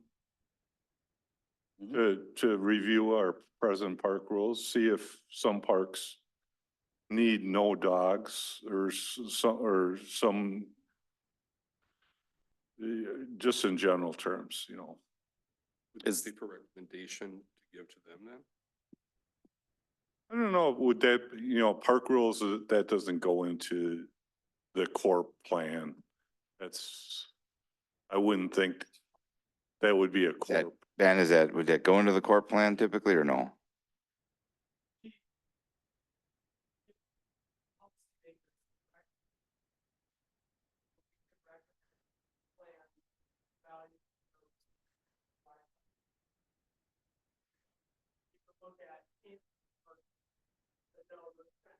Going to get, be a shall or situation in terms of work, verbiage, where it's more high level in terms of, this is a recommended policy shift or policy change or policy approach. And then from that, you guys at this level of stuff. Would you take an area, a park, and say this is this should be preserved as a natural area, where this park should be a high impact, anything goes? Is that going to be part of the core plan? Yeah, we're certainly going to reevaluate all the classifications. Staff's direction to create definitions or more definitions. The individual lines that we draw on a map, that's something that I'm gonna have to work with staff to see if we're doing that for each individual park, if one park gets one designation. There's a lot of different approaches that we can take, and a lot of that is based on site-specific information. For example, like wetland. We could use that boundary really easily to say nothing can happen. If there isn't a source of that sort of on-site individual data, then we need to work together to figure out what. That's something I'm getting staff direction on to within the plan. Are we going to solve everything with the plan? No, yeah. You know this from the conversation, there's a lot more that we can use all the data. Okay, thank you. You made that very clear. Sorry that Cedar may not have been able to hear what was happening there, so we'll have Ben come to the microphone next time, but basically, I put my ear really close to the computer and I think I heard what I Fine. needed to hear, so Thanks. thank you. so we'll have it there. If there's actual, I would, just to tag on, it's kind of like the urban forestry management plan that we updated. There's recommendations for potential ordinance changes, and that may be what would come here is he would give policymakers, meaning you all, to recommend to the village board to change the ordinances by which then the enforcement mechanism, the police department has to use this for enforcement purposes should a violation occur, right? So that would be, I guess, what would come from that, but it wouldn't be a part of the corp. Whereas the definitions of what would happen in those, we could have as part of the corp. But not have it be so official as its zoning purposes. I would just hope, those bikers or hikers wouldn't take it upon themselves to blaze new trails, say through the sedge meadows, sensitive areas. Would we be concerned? Of course we would. So maybe we need to look at our rules, and it sounds like there's consensus that we could just review the rules. Some rules might be outdated and just go over them. They're park rules. They aren't ordinances, are correct? Besides cutting trees, removing boulders, stuff like that, that is an ordinance. Go ahead, Brandy. Trying to circle back around here. I think you're both trying to get to the same point, but I think it might be best to wait to review the policies on your end until the core plan has its recommendations, right? Because it would be a lot of time spent reviewing and going over policies and procedures and then passing something along to get those policies approved, and then have your court plan come in and contradict or miss something. So I think that maybe it would behoove you to wait to do a full review until the court plan is done, but that's just my two. Could we also review our present rules and maybe make recommendations? Not determinations, but recommendations, or, You certainly can. I think there's And that value might in us help. getting the corp done first and then come back to that. yeah, that might be helpful to Ben and the group, so. Randy, would it be possible then you come back and help us with that part of it? Sure, I Me. can help. Yeah. Just, yeah, if we need to have clarification. I mean, I don't know anything about I'm zoning. willing to help out in the village wherever I'm needed. This wouldn't be any Powers that zoning. be- Yeah, the powers that be in the parks natural resources probably. We have three Better guys, or three people right there. Yeah, but you're a good resource, a team. The dream team. Anything else on this before we move on? Let's move on to 5.4, the deer count update. Just quickly, this committee last committee meeting recommended the urban wildlife deer management plan, and made some suggestions, including having an additional flying of the drone to count the deer. Greg and I did that a week ago tonight. Again, another fun excursion. We counted 212 deer this time in that same general 1.65 square mile radius. So again, the DNR used to have a number of 25 deer per square mile as a basis for which is a good number to have. a healthy herd, we're well in exceedance of that. So tomorrow night at the village board, that will be coming forward, that plan for discussion and potential recommendation, but I expect that it'll just be a discussion and we'll have facilitated public information meetings to further this conversation in the community. So Judd, even though you counted 212 in that one area, the projections that Greg gave before to us, it could possibly exceed 300. Oh, sure. We have not gone to the north. We have not looked at the Hooper area. We just don't have enough batteries. I said we need to remind Chief to maybe order more batteries so we can keep flying. Or we just need more time of the day. Because to fly that 1.65 was three hours, right? So we were like, it was fun, but we're also like, I want to go home. It's been Yeah. a long day, right? That was a 15-hour day for me by the time that was done. So I was ready to go home. And I've talked to people, it's being talked about a lot in the community and various ideas. I mean, on the DeForest site, oh, let's open it up for bow hunting and stuff like that, but it's so preliminary, and until we get an actual agenda and talk about it at meetings, there's a lot of information out there, but you guys with your count is very enlightening. And people, when I say, yeah, the first time they counted 232 deer in 1.6 miles, their eyes light up. It's like, what? You know, maybe they saw those 30 deer going down South Street at once, but that's 30 out of 240 in that 1.6 mile an hour or 1.6 square miles, excuse me. But I'm glad you were able to do that without a helicopter, less expense. We have the drone. We have the. Wanted to fly in a I didn't know it had helicopter, that's right. infrared. I didn't know it had infrared on it, but are we planning on doing, say, a north thing just for kind of get an idea? Because I asked somebody today that lives over behind Casey's, that area, do you see deer? And they says, yes, you Oh, yeah. know. But what we have to realize as a committee and relate to the community is we aren't gonna just be able to solve it overnight. This is gonna be a multi-year process unless you call in the Marines and Yeah. make a wave. But We certainly think most of the migration like that, I don't think there's any less deer. Maybe there's one or two that we've had a number of residents calling. There was dead deer in yards that we've gone to pick up.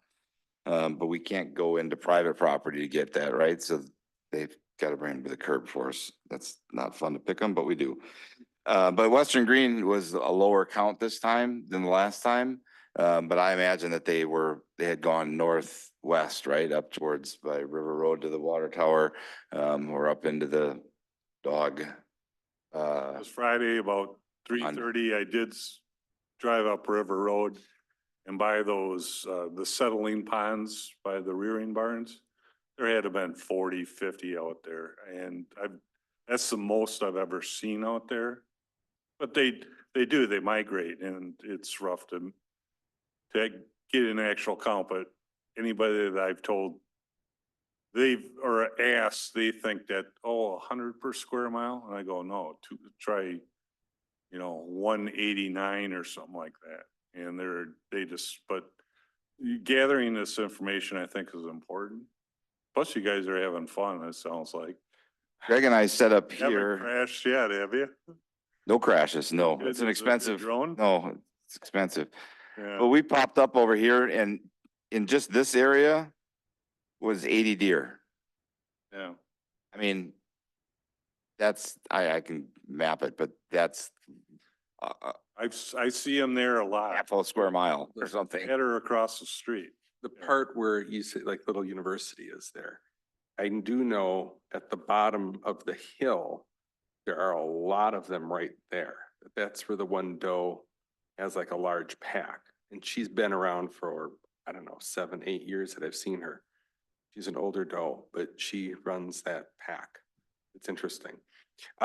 Besides the CWD issue, though, I did want to say this. I've talked to several of my neighbors.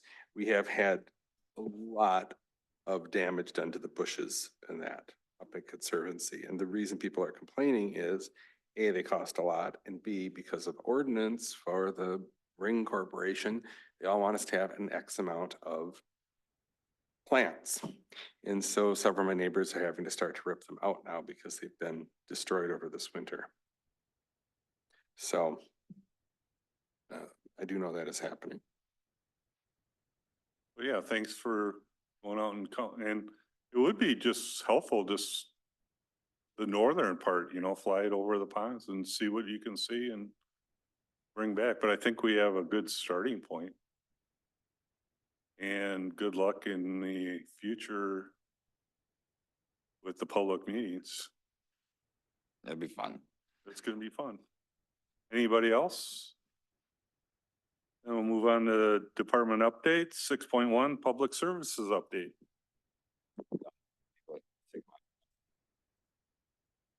Let's see, well, we've, sent a few, pieces of equipment out to, auction.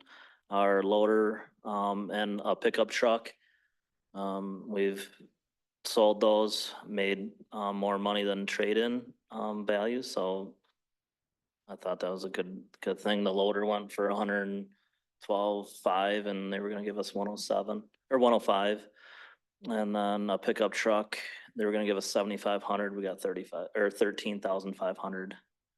So, now, the auction's been doing us, really well. Over at the pickleball courts, we're putting up new screen. This will last forever. We don't have to go back to it and put zip ties up all the time, so that's going in right now. It's getting used every day, it looks like, too. Other than that, I don't have anything else, for public services. I'll wait for natural resources. I got something for that. Any questions from anybody? Could I ask one real quick, and I guess would pertain to you. So for budget for like salting and everything this winter, we've saved quite a bit. Well, for salting, we've already budgeted, so through the state contract, we budgeted for 350 tons of salt. We have to take that amount of salt. We also do have a reserve that this year was 70 tons. We're not taking that 70 tons. So we are kind of saving a little bit of money there. But we do have Still to, have it anyways, so it's not Yeah. like it's being wasted. No. yeah, our salt bin is full. So, Watch, we'll get a storm at 3. yeah. Anybody else? Okay. Right. 6.2, rec and community enrichment update. So I know a couple of you heard this with some of these items from my village board update a couple weeks ago, but we did release the spring summer program guide. So on our very first day, we had 384 transactions. And so that doesn't mean people signing up for single programs, that's often multiple programs. So that was really exciting.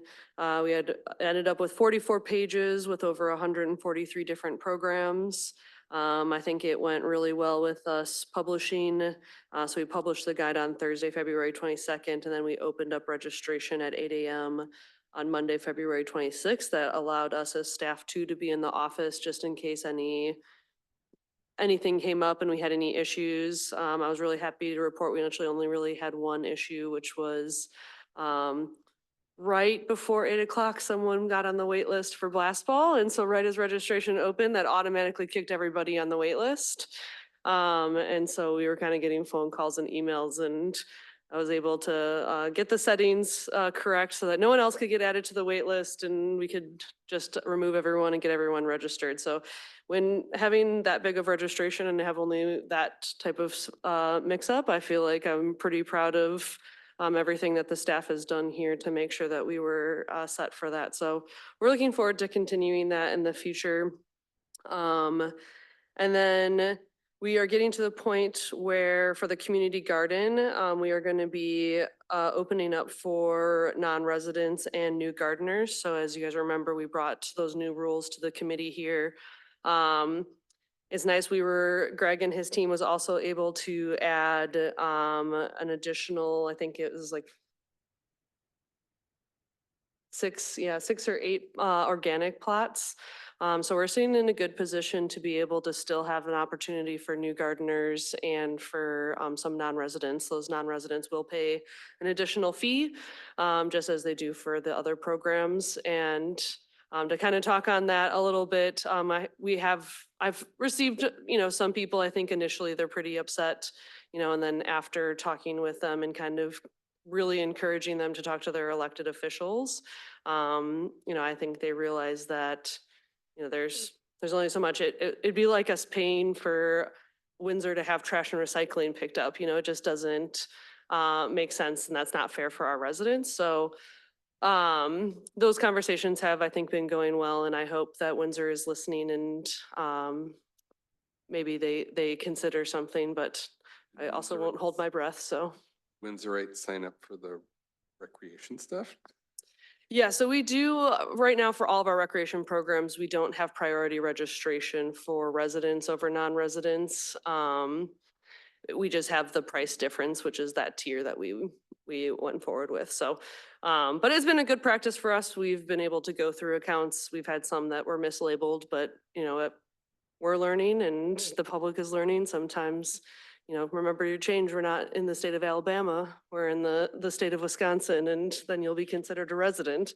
But all simple things. So, then the next thing just wanted to add is that we will be doing a community service day. So the last couple of years, we've had a number of groups like the mountain bike team, Fisher Family Dental, who have come out and they've done cleanup throughout our community.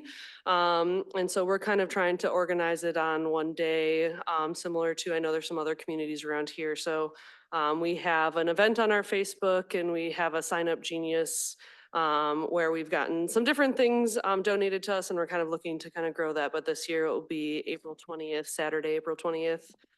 Trying to do it kind of close to Earth Day, which is that Monday, but realizing that Monday would probably be tough for people to do. So that is on the 20th, and we'd love it if you can kind of share the word and see if we can get some more people out there. We have a number of medians that have a ton of trash in them. So we've identified a lot of different areas. Western Green is always one that collects a lot of trash.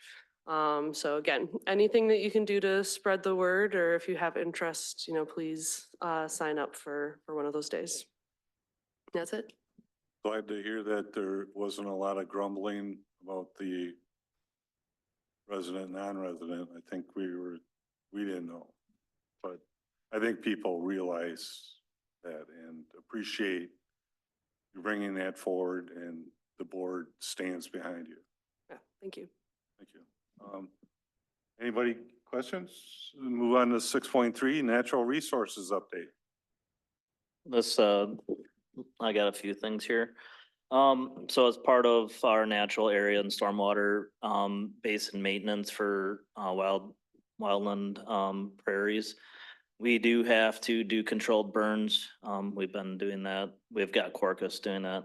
They're around town doing that, through the month of March and beginning of April, probably. They were doing a controlled burn down on Regstead Park today. It did get out of control, so if you guys see it in the news, which you probably will, we had several agencies, other fire agencies, come and help put that out, so.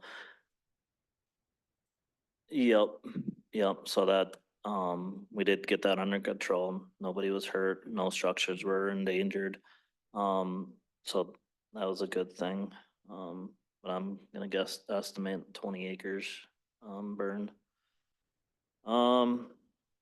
Let's see, we do have this open house, projects open house this week, Thursday, 5:30 to 6:30.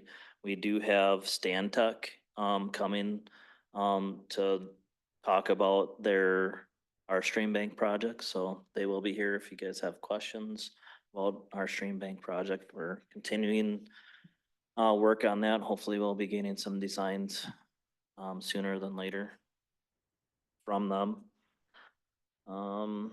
We've got split rail fence getting repaired along the trail. Up here, our river trail. That's ongoing. We've also been putting up some birdhouses with Ed Sauer. So as you know, we took down a bunch of birdhouses that were, you know, screwed into our trees and stuff. Well, Ed Sauer, he's our bird walk guy, and he's donated a bunch of bluebird houses and one wood duck house. So we've started putting those in certain areas. We're spreading them out. So we're working on that. We got the Arbor Day event, which is April 26th. We got 150 trees to plant. That'll be off of Blue Stem Drive or Stem, whatever. Let's see. April's a really busy month. We're also gonna be sponsoring a bird house building day with the library. We've got cedar donated by Blifferts lumber, which is the old Chase lumber. So that's April 20th as well. And then April 20th, when's the Wildflower Walk? 21st?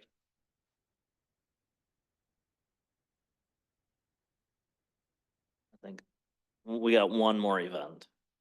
It's a Wildflower Walk with Ed Sauer, but right after that from 9 a.m. to noon, we're April 19th, May 19th. May 18th. We'll be doing natural area cleanup in Western Green Park, which will have Quarkus there with us and Heidi Putman. She's our university student that's helping us with the stormwater natural resources sustainability program. We'll be pulling and cutting down invasive species out of the prairies with Quarkus's help. Ed is also leading an educational local birds and wildflower discussion on April 23rd. We actually have already filled it. It's free. We have 15 spots and we have a wait list. So depending on how the wait list goes, we may look to switch it to a different location to allow for more people to participate. And we're also getting to a point of almost filling the bird watch that he runs, which is May 11th. So we've actually added an additional day today. We're adding May 4th as another opportunity for people to sign up. So he has been really great and, you know, wanting to share that knowledge and expertise with the community. And I think, you know, I think it's great you're able to offer those for free. Yeah. And there's an interest and they'll hopefully get bigger. And again, that's thanks to Ed, who donates all of his time. And, you know, so that makes it That's something. what makes a community is people like that. Just a quick question, over by me by the bridge, I noticed they were doing the burn the other day. Then they were also taking, in that marsh area, like a lot of the trees were cut down in that. Are they gonna do any more in there right now, or? To the north, or Right south to- of the As you're going bridge. into, Conservancy to the left of it. Oh. That, The south side, east. Yep, so we removed a bunch of those box elder trees because they have been wrong, so they're dying, they're dead. yeah, We removed some of those trees so they wouldn't fall onto the road. That's why we removed those. As right now, we're just gonna let them, you know, fall whenever they fall. We're not gonna be removing them. you're not gonna do any burn there or anything, or? Oh, burning, it's, what they did is done. Okay. Yep, for that area. Yep. Maybe next year. You guys are gonna be busy. No, huh? Oh, yeah. Stuff starts drying out. Yep. Can't use that excuse anymore. Yeah, you got your hands full. Things, the grass was like we did Bakke's a week or two ago and that's starting to green up already. You know, so after the burns, it with this warm temperatures, I mean, except for now, trees are budding. snow on Thursday. things are starting to come up. Any more? Nope, I think that's All it. righty. We'll move on to item 7. Any other business that lawfully comes before the board or the committee? Anybody? Just a reminder, April 15th is our next meeting. Get your taxes done before you come. Because I can't guarantee you're gonna get out of here before midnight. And that note, take a motion to adjourn.